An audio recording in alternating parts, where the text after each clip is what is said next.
할렐루야. 명절을 맞이했는데 여러분의 가정과 여러분 하는 모든 일들이 하나님의 은혜와 복이 함께 하시기를 간절히 축원을 드립니다. 오늘 말씀의 제목은 책망받을 것이 없게 하라 라는 말씀의 제목을 가지고 함께 은혜를 나누겠습니다. 몇 년 전 명절에 제가 교양을 갔는데 저희 모교회 권사님이 저희 아버지 장로님께 인사하러 왔다가 저에게 부끄럽다고 하면서 자신의 마음의 아픈 이야기를 꺼내셨습니다. 그런데 정말 무엇이 맞는지 모르겠다 허탈한 마음을 보이셨습니다. 이야기인즉 이 권사님의 가정에 맏형이 있으신데 가족을 돌보지 않으신다는 것입니다. 부모님에게 봉양하지도 않고 또 찾아뵙지도 않고 명절에는 부모님 때문에 명절을 새로 오지도 않는다는 거예요. 그래서 제가 부모나 형제들에게 무슨 안 좋은 일이 있었느냐라고 물었더니 아니라는 것입니다. 그럼 왜 그러느냐 이렇게 물었더니 교회를 섬기느라 부모나 형제나 가정을 돌보지 않는다 이렇게 말하는 것입니다. 그러면서 신앙생활을 핑계로 이렇게 하는 것이 옳은 일입니까? 라고 저한테 이렇게 물으셨습니다. 조금 제가 이상한 느낌이 들어서 형님이 어느 교회를 섬깁니까? 이렇게 물어봤더니 만민중앙교회를 다닌다. 이재록이 자신이 재림 예수라고 이렇게 얘기하는 이단의 교회를 다니고 있었던 것입니다. 한번 제가 그 영상을 제가 그 교회에 봤는데 예배를 하나님 앞에 하기 위해서 저 뒤에서 이재록 이렇게 걸어오면요 모든 성도들이 일어나가지고 그분을 향해서 박수를 치는 거예요. 제단에 오르기까지.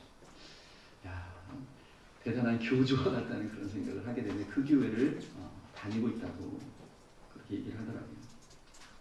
그러면서 명절에 부모님께 인사하러 오지 않고 그날 그 교회에 가서 영적인 아버지 이재록을 섬겨야 된다고 그렇게 얘기를 한대요. 그리고 교회에서 열심히 교회 일을 해야 된다. 그래서 가지 못한다. 이렇게 얘기를 말했다고 합니다. 어떤 분들은 이 성경에 대해서 순종한다고 하면서 잘못 행하는 사람들이 참 많이 있습니다. 마태복음 10장 35절에 36절에 보면 내가 온 것은 사람이 그 아버지와 딸이 그 어머니와 며느리가 그 시어머니와 불화하게 하려 함이니 사람의 원수가 자기 집의 식구니라. 이런 말씀이 예수님께서 하셨는데 이 말씀을 듣고 그 가족에 대한 잘못된 신앙과 행동으로 이런 일들을 행하는 사람들이 있습니다. 여러분 이 말씀은요 믿음으로 인해서 가족 간에 불화가 일어날 수 있다는 것과 또 가족을 주님보다 더 사랑하는 것은 주님 앞에 합당하지 않다고 하시는 주님의 말씀을 곡해하는 잘못된 모습입니다. 주님의 명령은 주님의 말씀은 믿음의 본질과 이에 대한 사랑의 우선순위에 대한 말씀이지 절대로 가족을 소홀히 하라고 주신 말씀이 아니라는 것입니다. 저는 그 권사님께 오늘 본문의 말씀을 들어서 그것은 온전한 믿음의 삶이 아니라고 하나님 앞에 책망받을 만한 큰 죄라고 그렇게 위로를 했습니다. 사실 그 권사님의 형님은요 예수님을 섬기는 것이 아니고요 교주를 섬기는 겁니다. 또 교회를 섬기는 것이 아니라 자신의 신앙에 허울 좋은 신념을 섬기는 것밖에 되지 못하는 것입니다.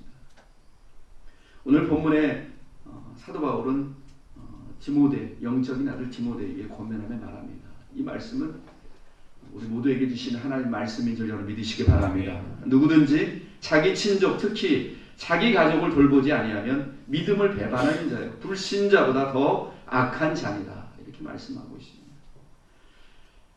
여러분 믿음의 사람이요 가족을 돌보지 않는 것은요 믿음을 배반하는 것이라고 했습니다. 그리고 또 불신자보다 더 악한 자라고 하는 귀한 말씀. 이 말씀을 여러분 기억하시길 바랍니다. 아멘.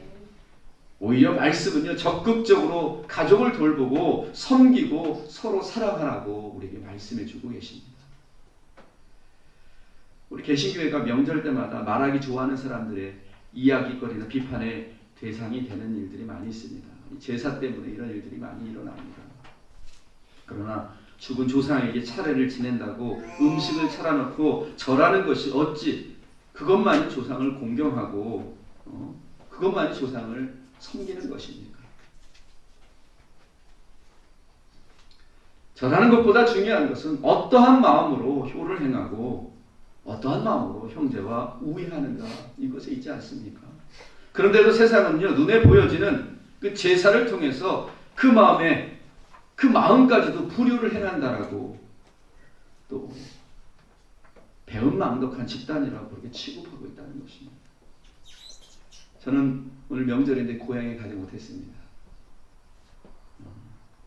주님 목회자로서 주님 앞에 예배하기 위해서 고향에 가지 못했습니다. 여러분, 그렇다고 가족을 배반하고 외면하는 것이 아니지 않습니까? 나의 삶의 우선순위를 하나님 앞에 둔 것뿐입니다. 저는 절대로 우리 가족을 외면하지 않습니다. 오늘 아침 일찍 제가 우리 아버님한테 전화를 드리고 장인어른한테 전화를 드렸습니다. 못 가서 죄송합니다. 그랬더니 위로를 하십니다. 저를 위로하시고 건강하게 내 명절 되시라고 제가 인사를 드렸습니다. 여러분, 세상이요, 아무리 그렇다 할지라도 우리 믿음의 사람은요, 세상의 말이 아니라, 세상 사람들의 시선이 아니라 하나님 말씀과 주님의 시선을 따라서 가족에 대한 바른 신앙의 삶을 결단하며 살아야 될 줄로 믿습니다. 우리가 책망받지 않는 그런 삶을 살아야 됩니다. 말씀에 책망받지 않다 이렇게 말씀했습니다. 주일에도 마찬가지지만 우리 삶 가운데 우리 가족의 일들로 인해서도 우리가 주님께 책망받거나 악한 자라는 소리를 들어서는 절대로 안 됩니다. 가족에 대한 주님의 말씀은 그럼 어떤 것입니까? 오늘 말씀을 보니까 자기 가족을 잘 돌봐야 함을 우리에게 말씀해주고 계십니다. 즉 부모에게 효를 다하고 공경하며 형제에게 사랑과 우애를 다하는 것이 주님의 뜻임을 우리에게 보여주신 것입니다. 여러분, 부모님을 여러분 열심히 공경하시기 바랍니다. 아멘. 왜 이렇게 아멘이 적습니까? 부모님 다 돌아가셔서 그렇습니까? 여러분, 이것이 하나님이 우리 인간에게 내주신 첫 번째 계명이지 않습니까?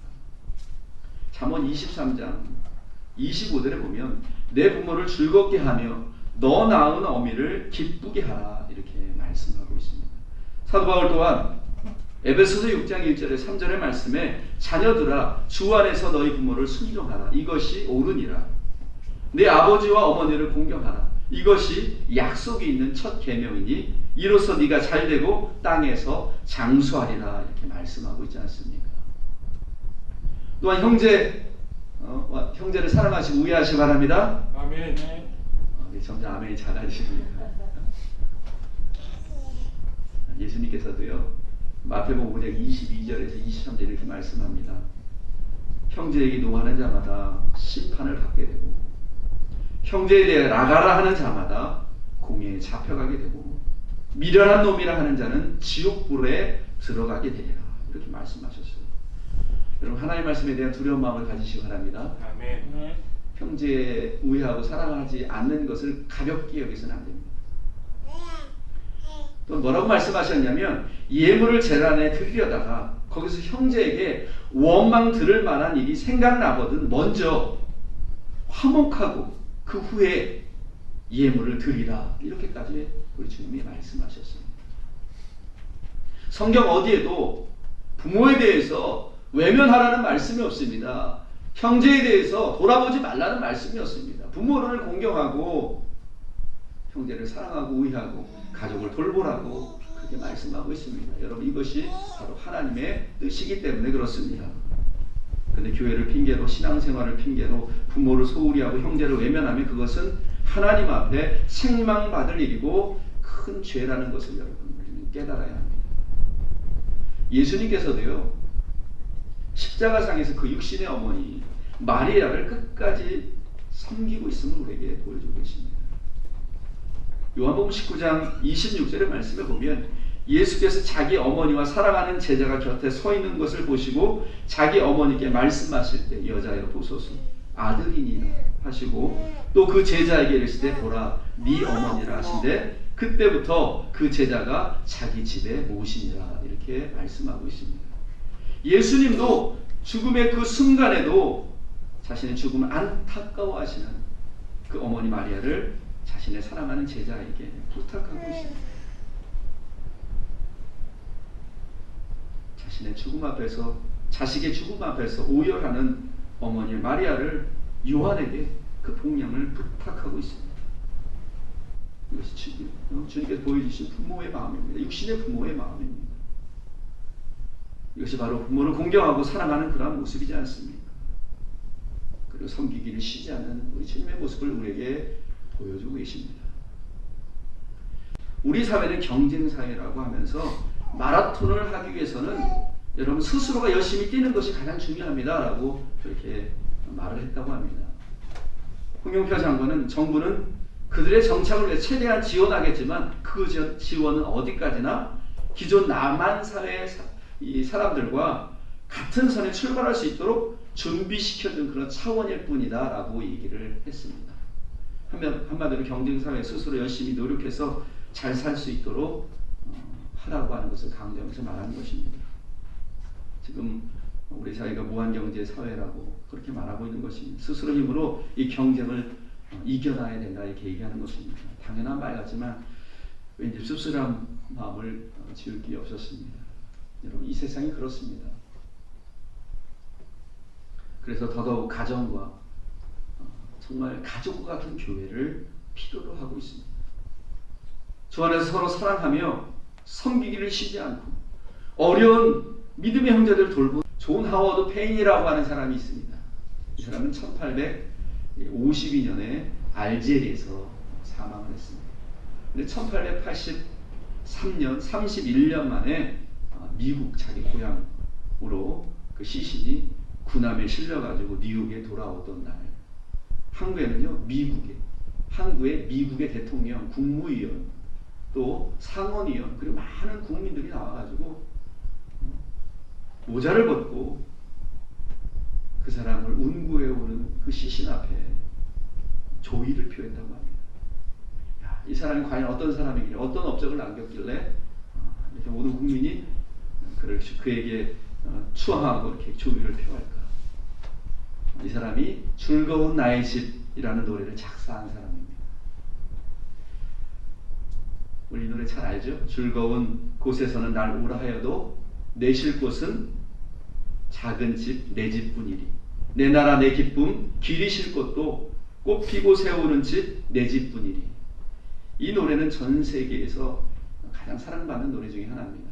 또 가장 얼마나 소중한지를 우리에게 알려주는 그러한 노래입니다. 테레사 소녀님이 노벨 평화상을 받았을 때 한 기자가 이런 질문을 했대요. 세계 평화를 위해 가장 기급한 일이 무엇이라고 생각하십니까? 라고 질문을 했을 때 테레사 소녀님이 웃으면서 그 기자에게 이렇게 얘기했다고 합니다. 기자 선생님, 빨리 집으로 돌아가서 가족을 사랑하는 것이 가장 긴급한 일입니다. 라고 그렇게 얘기를 했다고 합니다. 여러분 신앙생활을 핑계로 부모를 돌아보지 않고 형제를 사랑하지 않고 가족을 돌보지 않는 것은 하나님의 뜻이 절대로 아닙니다. 그럼 다른 믿음의 모습은 무엇일까요? 다른 믿음으로 비롯된 가족의 사랑과 복은요 다른 것에 있지 않습니다. 먼저 하나님을 경외하는 것에 있습니다. 시편 128편 1절에 3절에 보면 여호와를 경외하며 그 길을 걷는 자마다 복이 있도다. 내가 네 손에 수고한 대로 먹을 것이다. 네가 복되고 형통하리로다. 내 집 안방에 있는 내 아내는 결실한 포도나무 같으며 내 식탁에 둘러앉은 자식들은 어린 감람나무 같으리로다. 이렇게 말씀합니다. 여러분 이것이 하나님을 경외하는 자에게 주시는 하나님의 복입니다. 모든 일이 형통하고 가족에 복을 주신다고 분명히 말씀하고 있습니다. 이렇게 하나님을 경외하는 믿음의 삶은요 가정을 외면하고 가족을 돌아보지 않는 것이 아니라는 것입니다. 더욱 적극적으로 가족을 돌아보고 사랑해야 함을 우리에게 말씀해 주고 있습니다. 오늘 본문의 말씀에서 자기 친족 특히 자기 가족을 돌보지 않으면 믿음을 배반하는 자다 이렇게 말씀하지 않습니다. 여러분 바로 이 말씀이 그 뜻을 담고 있는 것입니다. 하나님을 경외하는 믿음의 사람은 절대로 가정을 외면하지 않는다는 것입니다. 그렇기 때문에 신앙생활을 핑계로 또 교회를 핑계로 가족을 돌보지 않는 것은 믿음을 배반하고 믿지 않는 자보다 더 악한 자임을 우리에게 말씀해주고 있는 것입니다. 요한일서 4장 20절의 말씀에 보면요, 누구든지 하나님을 사랑하노라 하고 그 형제를 미워하면 이는 거짓말하는 자니 보는 바 그 형제를 사랑하지 아니하는 자는 보지 못하는 바 하나님을 사랑할 수 없느니라, 이렇게 말씀하고 있습니다. 여러분, 하나님 사랑하십니까? 아멘. 당연히 우리의 형제들을, 우리 육신의 부모를 공경하고 사랑하는 것은 당연히 해야 될 일임을 우리에게 말씀해 주고 계신 것입니다. 탈무드에 나오는 이야기입니다. 이혼을 합의한 부부가 있었어요. 처음에 만났을 때는 정말 사랑해서 연애를 해서 결혼했습니다. 그래서 오랫동안 함께 살면서 서로 사랑하고 보람 있고 행복을 느끼며 살았습니다. 하지만 그 부부에게 서로 맞지 않는 게 있어요. 성격이 맞지 않아요. 요즘 이혼하는 사람 보면 꼭 성격 차이로 이혼한다 이렇게 얘기를 하는데, 이 부부도 성격 차이가 있었던 것 같아요. 그 성격 차이를 극복하지 못하고 서로 합의해서 이혼을 하기로 했습니다. 근데 그 부부의 자녀들이 몇 명이냐면 11명의 자녀가 있었습니다. 살 때는 참 사랑하고 살았던 것 같습니다. 11명의 자녀가 있는데 이혼을 합의하면서 서로 자녀들을 더 많이 갖겠다 이런 마음이 들었습니다. 그래서 그 자녀를 반반으로 나누다 보니까 한 명의 자녀가 남는 거예요. 그래서 서로 싸우는 거예요. 내가 그 아이를 내가 데려가겠다. 아니라 내가 데려가겠다. 이렇게 싸우는 거예요. 결론을 내지 못하고 이 두 부부가 랍비를 찾아갔어요. 랍비를 찾아가서 어떻게 하면 좋습니까? 선생님, 우리에게 좋은 결단을 내릴 수 있도록 좋은 조언을 해주십시오. 이 랍비가 한참 동안 고민하더니 뭐라고 얘기를 했냐면, 당장 집으로 돌아가서 아이를 하나 더 낳으십시오. 그 다음에 각각 6명씩 나누십시오. 이렇게 얘기를 했습니다. 그래서 부부가 이 랍비의 말을 따라서 집에 돌아가서 임신을 했습니다. 넉살도 좋습니다. 근데 이게 웬일입니까? 아이를 낳았는데 쌍둥이를 낳았어요. 자녀의 수가 또 홀수가 된 거예요.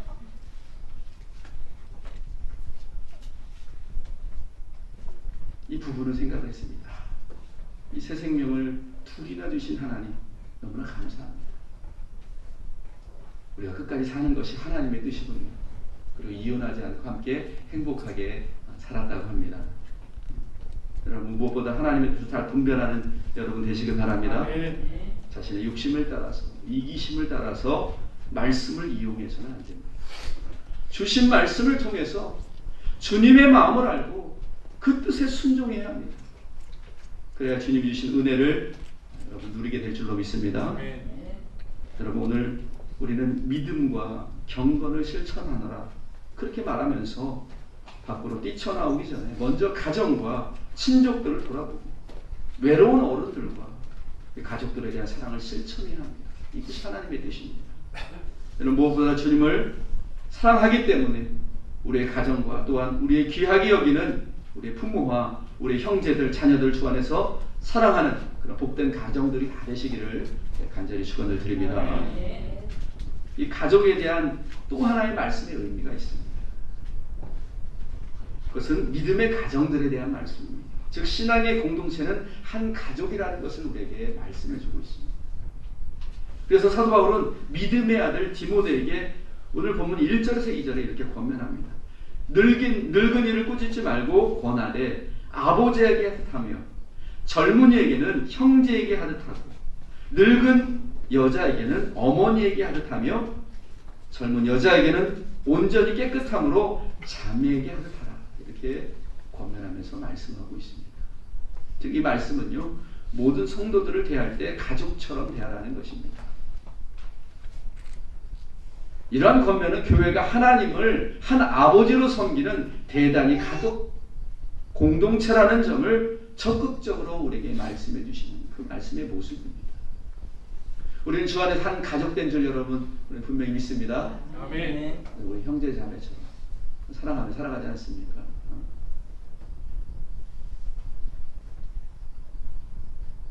여러분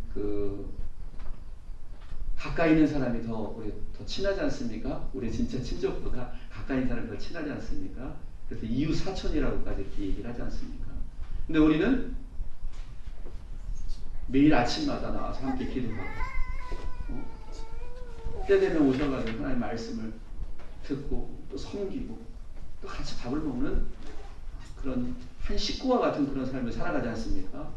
주 안에서 우리 한 가족임을 우리를 깨닫고 또 그런 삶을 믿음으로 우리는 살아야 될 것을 우리에게 보여주고 계시는 그러한 모습이 아닌가 이런 생각을 우리가 갖습니다. 특별히 외롭게 사는 과부를 주목하는 그 모습을 여러분 보시기 바랍니다. 바울은요 특별히 과부를 주목했습니다.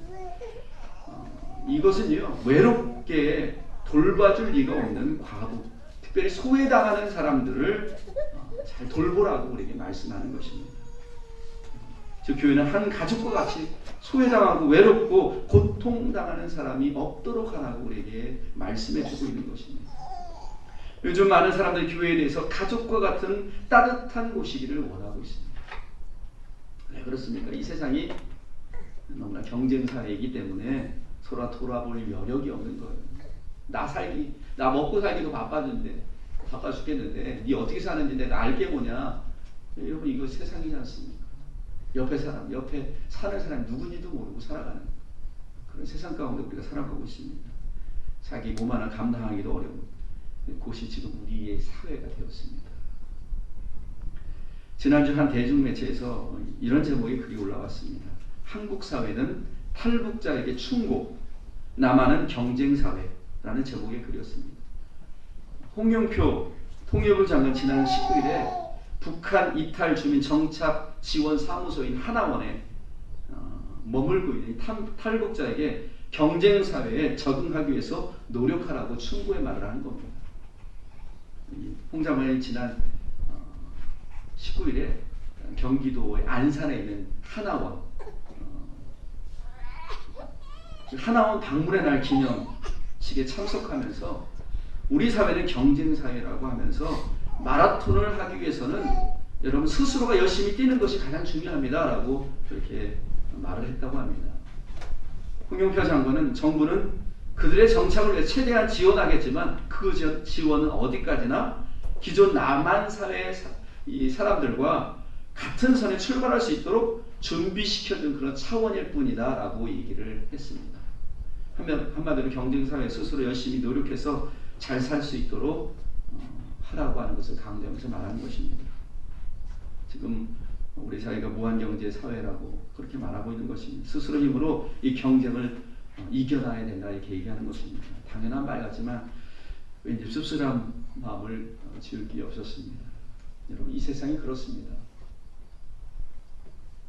그래서 더더욱 가정과 정말 가족과 같은 교회를 필요로 하고 있습니다. 주 안에서 서로 사랑하며 섬기기를 쉬지 않고 어려운 믿음의 형제들을 돌보는 이것이 진정한 하나님이 원하시는 가족과 같은 신앙의 공동체이기를 원하고 있습니다. 하나님의 교회, 이 새소망교회가 이런 교회가 되어야 될 줄로 믿습니다. 날마다 주님의 사랑으로 사랑이 풍성한 교회 되시길 바랍니다. 우리의 사랑의 모습을 통해서 주님의 사랑을 경험할 수 있고 우리의 사랑의 수고를 통해서 주님의 모습을 알게 할 수 있는 그러한 모습.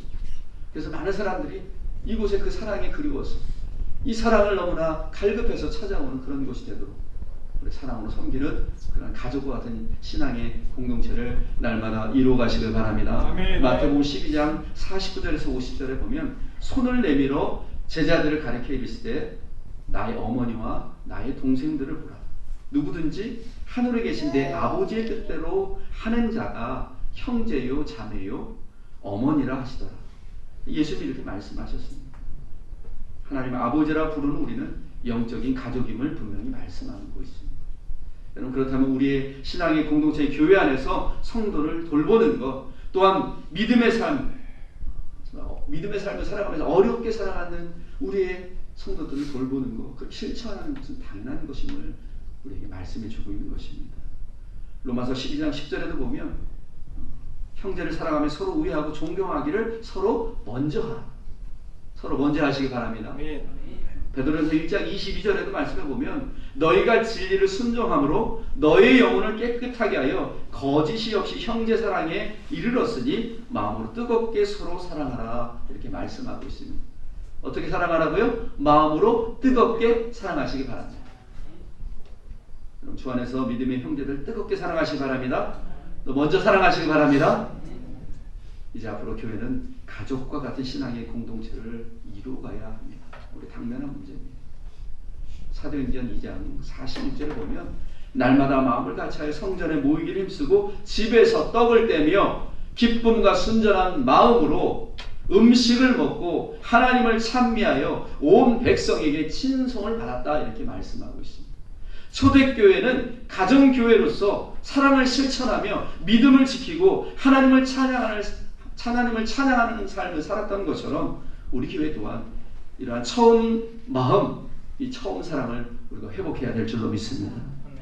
그러한 삶의 실천이 어떠한 복을 주신다고 했습니까? 온 백성에게 칭송을 받고 날마다 구원받는 사람을 더하게 하신다는 하나님의 복이 우리에게 말씀되어져 있습니다. 그 은혜와 복을 여러분 누리시길 바랍니다. 여러분, 우리는 고유의 명절 추석을 보내고 있습니다. 가족과 함께 만나고 서로 얼굴을 맞대고 기쁨을 나누는 너무나도 귀하고 아름다운 그런 전통입니다. 오늘 말씀을 통해 제가 여러분에게 마지막으로 당부드리고 싶은 것은 혹시나 가족이나 형제 간의 갈등이나 아픔의 상처가 있다면 예수님의 마음으로 먼저 위로를 받으시기 바랍니다. 우리는요, 우리 주님이 우리를 먼저 위로해 주십니다. 또 예수님의 마음으로 여러분 다가가시기 바랍니다. 그저 오늘 말씀 들은 것을 좋은 말씀이구나 라고 생각하지 마시고 정말 우리의 마음 가운데 그런 아픔과 상처가 있다면 그것을 치료받고 해결받아야 됩니다. 믿음의 사람이지 않습니까? 하나님의 사랑을 받는 하나님의 사람이지 않습니까? 그 사랑으로 여러분 치유를 받으시기 바랍니다. 아멘. 그리고 주님의 마음을 가지고 여러분 먼저 다가가시기 바랍니다. 주님은 나를 위해서 모든 것을 내어주셨는데 내가 가진 자존심, 내가 가진 상처 때문에 주님의 마음을 절대로 외면해서는 안 됩니다. 오늘 주신 말씀은 절대로 외면해서는 안 됩니다. 여러분 이 말씀을 붙잡고 믿음으로 섬기기를 여러분 쉬지 마시기 바랍니다. 또한 무엇보다 하나님 나라를 위해서 우리의 삶의 우선순위를 여러분 하나님 앞에 두시기 바랍니다. 특별히 믿음의 성도들이 더욱더 잘 섬기시고 또 사랑하시기 바랍니다. 이것이 하나님의 뜻입니다. 이것이 바로 하나님의 뜻을 이루는 일임을 잊지 마시고 하나님 앞에서 신앙적으로나 육신적으로나 책망받을 것이 없는 믿음의 삶을 넉넉하게 살아가는 저와 여러분 되시기를 간절히 축원을 드립니다. 하나님 아버지 주님의 그 크신 은혜와 사랑을 감사를 드립니다. 저희들에게 1년에 몇 번 되지 않지만 귀한 명절을 허락하여 주시어서 우리의 가족들을 우리의 식구들을 사랑으로 함께 얼굴을 맞대고 교제하며 함께 예배하며 하나님 앞에 영광을 돌리며 서로 사랑할 수 있도록 귀한 시간을 주신 것 감사를 드립니다. 그 속에 담겨진 하나님의 뜻을 하나님 보게 하여 주시옵소서. 하나님 원하시는 것은 주 안에서 믿음으로 살아가는 우리들이 하나님을 섬기는 것뿐만 아니라 우리의 가족들도 잘 섬기고 아끼고 또 공경하고 또 돌보기를 원하시는 하나님 뜻이 있는 것을 다시 한번 깨닫게 하심을 감사드립니다. 이 명절에 하나님 우리가 가족 간에 서운하고 또 가족 간에 상처가 있다면 하나님 먼저 우리의 마음을 위로하여 주시옵시고 우리의 마음을 고쳐주시옵시고 우리의 마음을 치료하여 주시옵시고 우리의 마음에 시온의 대로가 열려지게 하나님 먼저 복을 내리워 주시옵소서. 그리고 주님의 사랑으로 다가가서 그 사랑으로 함께 화해하며 기쁨으로 주님의 은혜를 나누는 귀한 가족들 될 수 있도록 은혜 베풀어 주시옵소서. 이 명절에 오고 가는 발걸음 하나님 지켜주시옵소서. 주님 눈동자와 지켜주시어서 오가는 길에 어려움 만나지 않도록 주님 도와주시옵시니 우리 만남이 하나님 앞에 영광이 되는 기쁨이 되는 귀한 삶이 될 수 있도록 은혜도 더하여 주시옵소서. 예수님의 이름으로 간절히 기도하옵나이다. 아멘. 이 시간은 봉헌 시간입니다.